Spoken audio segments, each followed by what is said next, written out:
ఉపాధ్యాయులందరికీ హృదయపూర్వక నమస్కారాలు. అలాగే మా తోటి విద్యార్థులు వారందరికీ కూడా హృదయపూర్వక ధన్యవాదాలు. 20 సంవత్సరాల ఈ ఆత్మీయ సమ్మేళనం జరుపుకోవడం చాలా ఆనందంగా ఉంది. స్కూల్లో చిన్నప్పటి నుంచి తిన్న ఆడిన ఆటలు, చిలిపి పనులు ఇవన్నీ కూడా ఒకసారి గుర్తు చేసుకుంటే చాలా ఆనందం వేస్తుంది. అలాగే మా గురువుగారు కూడా ఈ విద్య నేర్పించడంలో కూడా మాపై ప్రత్యేకమైన శ్రద్ధ చూపించేవారు. అలాగే 99-2000 సంవత్సరంలో ఈ విద్యార్థులను ఇలా కలుసుకోవడం చాలా ఆనందంగా ఉంది.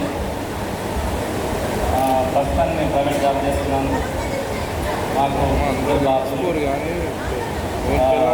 ఏదో మాట్లాడుకుంటున్నా కానీ ఒక్కసారి మాట్లాడలేకపోతున్నాను.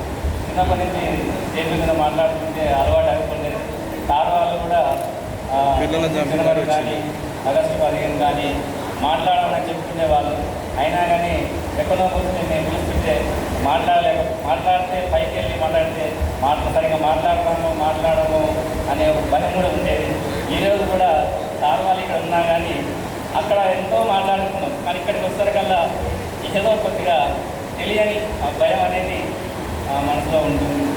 అయినా కానీ సార్ అందరూ చూస్తే చాలా ఆనందంగా ఉంది. ఇంతటితో నా ఉపన్యాసం ముగిస్తున్నాను. Thank you sir. Thank you sir.